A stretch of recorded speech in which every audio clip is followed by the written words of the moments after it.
So you've just gotten your personal wellness scan report. And wow, it's a lot, right? All these numbers, all these terms, it can definitely feel a little overwhelming at first. But don't you worry, think of this as your guided tour. We're going to walk through it together and turn this complex document into a super clear, actionable map for your well-being. Let's dive in. Okay, first things first. We have to be really clear about what this report is, and maybe more importantly, what it isn't. You see it right here. This is all about preventative wellness insights. It is absolutely not a medical diagnosis. So don't think of this as a prescription from a doctor. Instead, see it as a personalized guide, full of suggestions to help you support your health from a holistic point of view. And that really brings us to the big question, doesn't it? You're looking at this page full of scores, and you're probably thinking, okay, so what is my body actually trying to tell me here?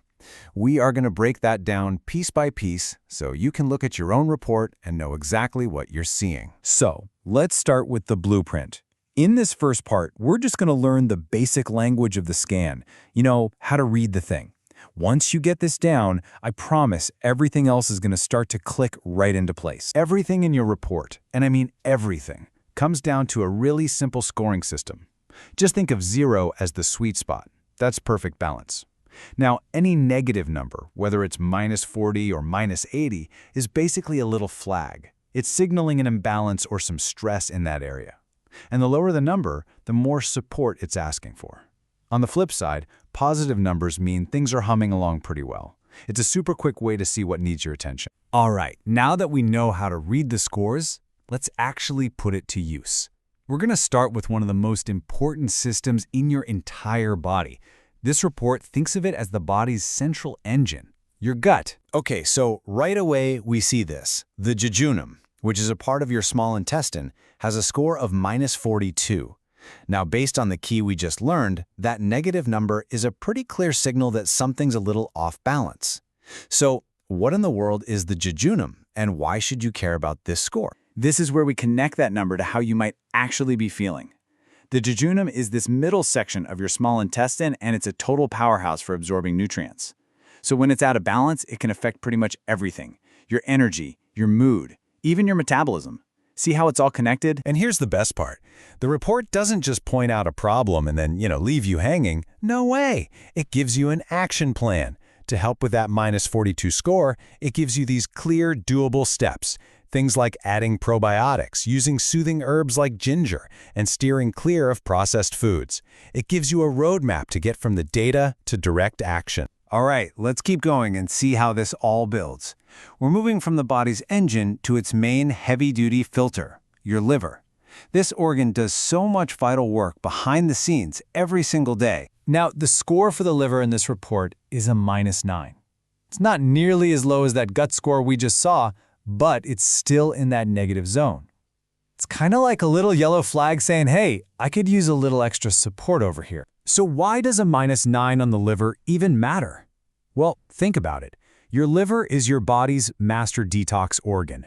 It's constantly filtering toxins, it produces bile to help you digest, it regulates hormones, the list goes on. So according to this report, giving your liver some love is pretty fundamental to your overall wellness. And just like with the gut, you get a clear path forward.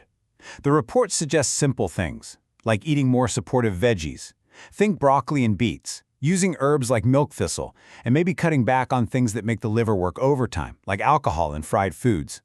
You're seeing the pattern now, right? It's always data, then information, then action. Okay, we've looked at some of the big systems. Now let's zoom in a little bit and talk about the fuel that makes those systems run in the first place, your vitamins.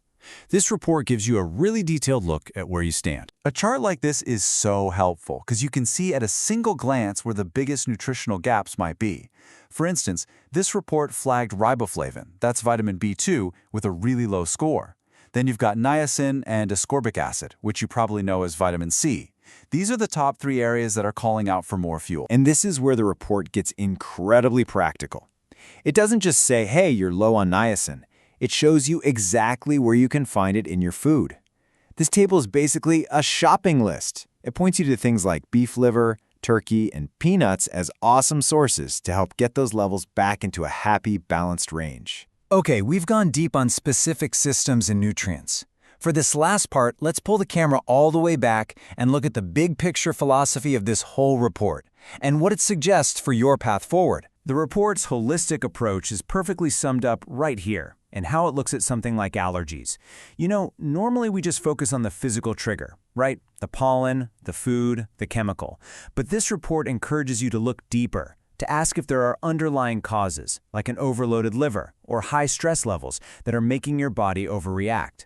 It's about seeing the entire system, not just the one symptom. So, what's the big takeaway from all this?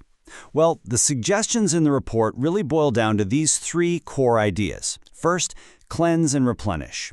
That means supporting your detox organs and filling in any nutritional gaps. Second, mind-body wellness, addressing the very real impact of stress and emotions. And third, energetic support.